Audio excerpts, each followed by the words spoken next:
કેવા સમયે જન્મ લેવાવાળા મનુષ્ય સૌથી વધારે ભાગ્યશાળી હોય છે? દર્શક મિત્રો, શું તમે જાણો છો સૌથી વધારે બુદ્ધિમાન વ્યક્તિ કયા મહિનામાં જન્મ લે છે? મિત્રો, આ જાણકારી આપણે બધાએ જરૂર સાંભળવી જોઈએ, કેમ કે કહેવાય છે કે દરેક મનુષ્ય સૌથી વધારે પ્રેમ પોતાના બાળકોને કરે છે અને દરેક મનુષ્ય એવું જ ચાહતો હોય છે કે પોતાના ઘરમાં બુદ્ધિમાન, તેજસ્વી, રૂપવાન, ગુણવાન અને બહાદુર સંતાનનો જન્મ થાય. દરેક મનુષ્ય પોતાના સંતાનોને ખૂબ ઊંચાઈ પર જોવા માંગતા હોય છે. કોઈ મનુષ્ય એવું નહીં ચાહતો હોય કે એમના સંતાનો અધર્મી અને અત્યાચારી બને. દરેક વ્યક્તિ એવું જ ચાહતો હોય છે કે જે કામ હું નથી કરી શક્યો એ મારા સંતાનો કરીને બતાવે. બીજી વાત, મનુષ્ય કદાચ ગમે એટલો ખરાબ હોય, ખરાબ કર્મોમાં લિપ્ત રહેવાવાળો હોય, પરંતુ આવો માણસ પણ ક્યારેય નહીં ચાહે કે એમના સંતાનો એમની જેમ અધર્મના માર્ગ ઉપર ચાલે. તમામ મનુષ્ય પોતાના સંતાનોને સારા બનાવવા માંગે છે.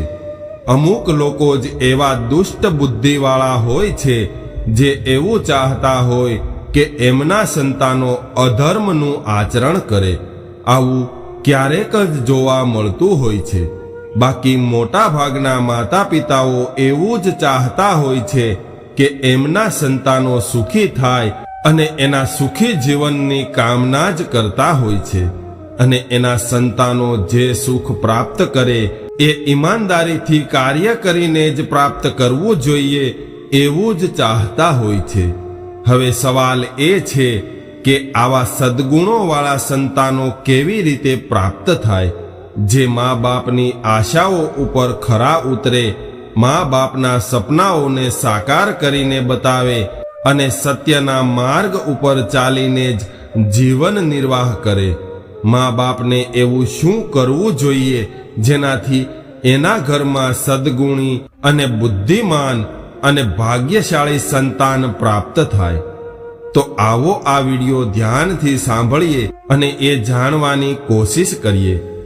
આપણી વાત આગળ વધારીએ એ પહેલા વિડિયોને લાઈક, શેર અને નવા હોય તો ચેનલને સબસ્ક્રાઇબ જરૂરથી કરજો. દર્શક મિત્રો, સારા સંતાન પ્રાપ્ત થવાના હું તમને 2 કારણ જણાવીશ.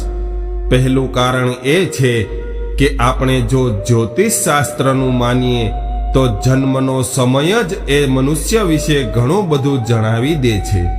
મનુષ્યની જે જન્મ કુંડળી બનાવવામાં આવે છે એ જન્મના સમયથી જ નક્કી કરવામાં આવે છે. એના જન્મની તારીખ, સમય, નક્ષત્રોથી વ્યક્તિના ગુણ દોષોનું અનુમાન લગાવવામાં આવે છે. એના પૂરા જીવનમાં એ શું કરવાનો છે, કેટલો ઉન્નતિશીલ થશે, એની પ્રવૃત્તિ કેવી રહેશે, એનું ભાગ્ય કેવું રહેશે, એમની આયુષ્ય અને મૃત્યુની ગણના પણ જન્મ કુંડળીથી નક્કી કરવામાં આવે છે.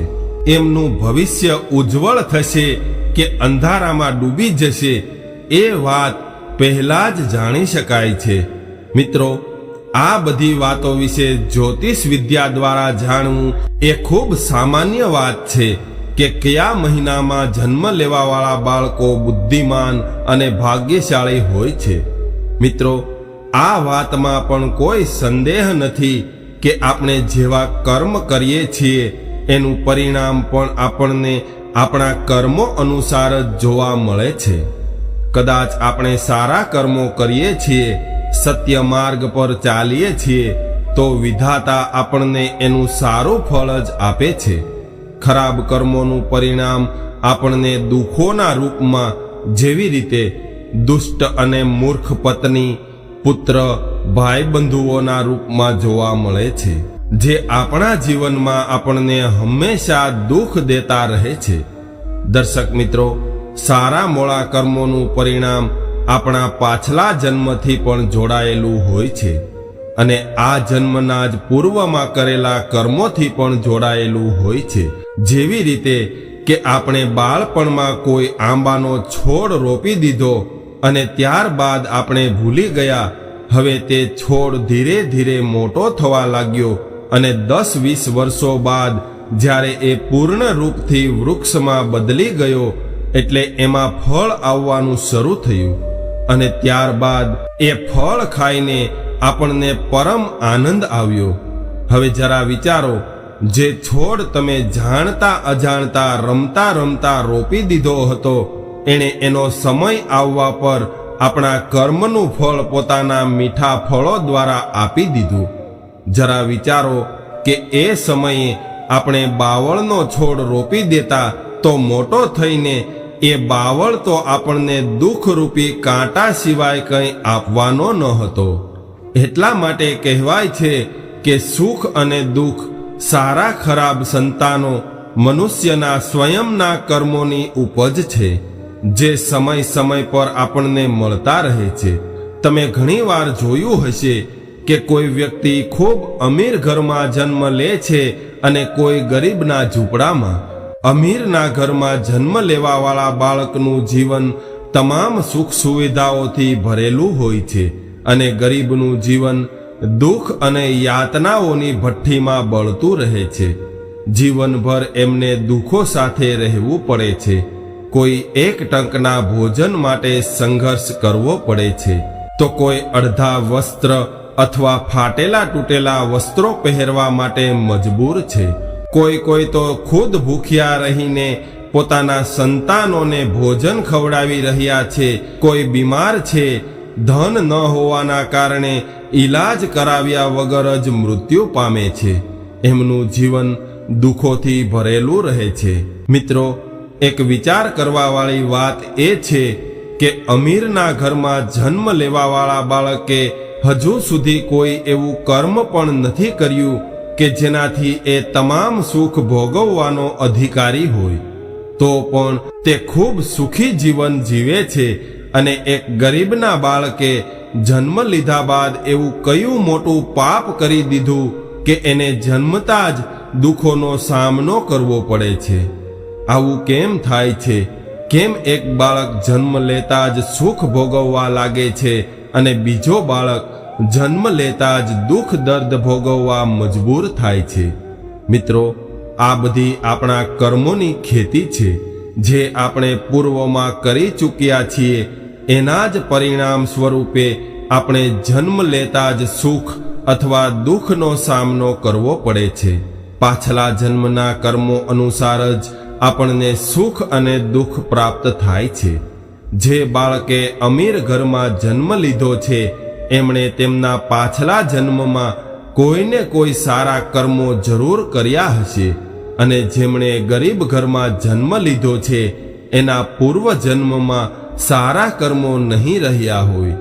દર્શક મિત્રો, આપણા પૂર્વ કર્મો અનુસાર જ આપણને શરીર અને બુદ્ધિ પ્રાપ્ત થાય છે. તમે ઘણીવાર જોયું હશે કે અમુક લોકો શરીરથી ખૂબ સ્વસ્થ હોય છે. આવા લોકો જીવનમાં ખૂબ ઓછા બીમાર પડે છે, તો અમુક લોકો જન્મ લેતા જ બીમાર પડી જાય છે. અમુક લોકોનું તો આખું જીવન બીમારીમાં ગુજરે છે. ઘણા લોકો પ્રખર બુદ્ધિમાન હોય છે, તો અમુક લોકો મૂર્ખ બુદ્ધિ લઈને જન્મે છે. અમુક લોકો પોતાની તીવ્ર બુદ્ધિથી જીવનમાં સુખોનો ઢગલો કરી લે છે, તો અમુક લોકો પોતાની મંદ બુદ્ધિના કારણે ત્યાંના ત્યાં જ રહી જાય છે. અમુક મૂર્ખ બુદ્ધિવાળા પોતાના ઉલટા સીધા કામોના લીધે દુઃખી થયા રાખે છે. મિત્રો, આ વિષય ઉપર હું તમને એક કહાની સંભળાવું છું. એ તમે ધ્યાનથી સાંભળજો. એક નગરમાં બે ખૂબ સારા મિત્રો રહેતા હતા. બંને મિત્રો અડધા પૈસા લગાવીને વિદેશમાં વ્યાપાર કરતા હતા. એક દિવસ એક મિત્રના મનમાં લોભ આવી ગયો, તો એમણે તેના બીજા મિત્રને સમુદ્રમાં ધક્કો મારી દીધો અને તેમના બધા પૈસા લઈને એકલો જ વ્યાપાર કરવા લાગ્યો. થોડા સમયમાં જ તે ખૂબ અમીર આદમી બની ગયો. ત્યારબાદ તેમણે એક સુંદર કન્યા સાથે વિવાહ કરી લીધા અને આનંદપૂર્વક જીવન વિતાવવા લાગ્યો. ધીરે ધીરે ઘણો સમય વીતી ગયો. હવે આ મિત્ર પેલી જૂની ઘટના ભૂલી ગયો હતો અને પોતાની નવી જિંદગી, નવી દુનિયાની ખુશીમાં આનંદ કરી રહ્યો હતો. સમય જતા તેના ઘરે એક દીકરાનો જન્મ થયો. તે ખૂબ ખુશ થયો. પરંતુ મિત્રો, આ ખુશી જાજો સમય સુધી ના રહી, કેમ કે તેમનો પુત્ર થોડા દિવસ બાદ બીમાર પડ્યો. દીકરાનો ઈલાજ કરાવવા માટે તેમણે ઘણા ડોક્ટરોને બોલાવ્યા, પરંતુ એ સાજો ન થયો. એને એવો અસાધ્ય રોગ થયો હતો કે એને કોઈ ડોક્ટરની દવા લાગુ પડતી નહોતી. ધીરે ધીરે આ વ્યક્તિની બધી સંપત્તિ દીકરાનો ઈલાજ કરાવવામાં વેચાઈ ગઈ. હવે ઘર વેચવાની નોબત આવી ગઈ. ત્યારે કોઈએ કહ્યું કે તમે આને વિદેશમાં લઈ જાઓ. કદાચ વિદેશમાં જઈને આનો ઈલાજ કરાવો તો સાજો થઈ શકે છે. હવે આ વ્યક્તિએ પોતાનું ઘર વેચી દીધું અને પુત્રને લઈને વિદેશમાં ઈલાજ કરાવવા જતો રહ્યો. ત્યાં જઈને પણ બધા પૈસા ખતમ થયા, તો પણ દીકરાની હાલતમાં સુધારો ન થયો. આ બાજુ પુત્ર બીમારીમાં જ 8 વર્ષનો થઈ ગયો. એક દિવસ પુત્ર કહેવા લાગ્યો કે પિતાજી, હવે હું કોઈ પણ ઉપચારથી સાજો નથી થવાનો. તમે મને ઘરે લઈ જાઓ. હું હવે સાજો નહીં થઈ શકું, કેમ કે મેં મારો બદલો લઈ લીધો છે. હું તમારો એ જ મિત્ર છું જેને તમે પૈસાની લાલચમાં સમુદ્રમાં ફેંકી દીધો હતો. આજે મેં તમારો દીકરો બનીને તમારી બધી સંપત્તિ વેચાવી દીધી છે. હવે હું જઈ રહ્યો છું. મિત્રો, આટલું કહીને આ પુત્ર મરણ પામ્યો. હવે આ વ્યક્તિ માથું પકડીને બેસી ગયો અને પોતાના કર્મોને યાદ કરીને પસ્તાવા લાગ્યો. સાચું કહ્યું છે કોઈએ કે કર્મનો દંડ ભોગવવો જ પડે છે. કર્મ અનુસાર જ આપણા જીવનમાં દીકરા દીકરી, મા બહેન, પત્ની અને ભાઈ બંધુ મળે છે, જે પોતપોતાના કર્મોનો હિસાબ લેવા માટે આપણા જીવનમાં પરિવારના રૂપે આવે છે. જે લોકોએ શુભ કર્મ કર્યા હોય છે એમને સ્વસ્થ શરીર પ્રાપ્ત થાય છે અને એને સારા પરિવારમાં જન્મ મળે છે અને સારા પરિવારના સભ્ય બને છે. પરંતુ જે લોકોએ ખરાબ કર્મ કર્યા હોય છે એને દુઃખ અને પીડાદાયક શરીર પ્રાપ્ત થાય છે. પરિવારના સભ્યો પણ એને દુઃખ દેવાવાળા પ્રાપ્ત થાય છે. પરમાત્મા એના કર્મો અનુસાર જ એને પત્ની, પુત્ર અને માતા પિતા આપે છે. કર્મો અનુસાર જ એમના જન્મનું સ્થાન, સમય અને નક્ષત્ર નિશ્ચિત કરવામાં આવે છે. કહેવાય છે કે એવા બાળકોના જન્મ એવા જ નક્ષત્રોમાં થાય છે જેવા જેના કર્મ હોય છે. દર્શક મિત્રો, જ્યોતિષ શાસ્ત્રનું માનીએ તો જાન્યુઆરી અને ફેબ્રુઆરીમાં જન્મ લેવાવાળા બાળકો ખૂબ પ્રખર બુદ્ધિવાળા અને ભાગ્યશાળી હોય છે. આવા બાળકો હંમેશા આત્મવિશ્વાસથી ભરાયેલા અને આત્મનિર્ભર રહે છે. આવા બાળકો પોતાની જિંદગીમાં ઘણી બધી ઉપલબ્ધિઓ હાંસલ કરે છે. તેમજ તેઓ ધન, બળ, બુદ્ધિથી સંપન્ન રહે છે. તે પોતાના ગુણોથી, પોતાની કાર્યકૌશલતાથી પોતાના માતા પિતાને પણ ગૌરવશાળી બનાવે છે. માર્ચ અને એપ્રિલમાં જન્મ લેવાવાળા બાળકો થોડા ક્રોધી સ્વભાવવાળા હોય છે. મે અને જૂનમાં જન્મ લેવાવાળા બાળકો ખૂબ દુર્ભાગ્યશાળી હોય છે. તેઓ હંમેશા નરમ દિલ અને પરસ્વાર્થી તો હોય છે, પરંતુ આવા બાળકો પોતાના જીવનમાં ઘણીવાર દગાના શિકાર પણ બને છે, જેના લીધે તેને ખૂબ નુકસાન ઉઠાવવું પડે છે. જુલાઈ અને ઓગસ્ટમાં જન્મ લેવાવાળા બાળકો દયાળુ પ્રવૃત્તિના હોય છે. એમનું ભાગ્ય ખૂબ ઉજ્જવળ હોય છે. આવા બાળકો મા બાપના સેવક અને ધર્મ પર ચાલવાવાળા હોય છે. સપ્ટેમ્બર અને ઓક્ટોબરમાં જન્મ લેવાવાળા બાળકો ધાર્મિક અને ઈશ્વર ભક્ત હોય છે. નવેમ્બર અને ડિસેમ્બરમાં જન્મ લેવાવાળા બાળકો પોતાના વિચારોમાં સ્થિત હોય છે અને આવા બાળકોનો ઝુકાવ દેશભક્તિ બાજુ વધારે હોય છે અને આવા બાળકો અત્યંત પરસ્વાર્થી અને મા બાપ પ્રત્યે સમર્પિત રહે છે. મિત્રો, આ તો હતી જ્યોતિષની વાત, પરંતુ જ્યોતિષી પણ એ જ બતાવે છે જે પહેલાથી જ નિર્ધારિત હોય છે. સત્ય વાત તો એ છે કે આ બધું કર્મ અનુસાર બને છે અને બગડે છે. સૌથી મોટું કર્મ છે. મનુષ્ય જીવન કર્મોની જ ખેતી છે. જેવું વાવશો એવું જ પ્રાપ્ત થવાનું છે.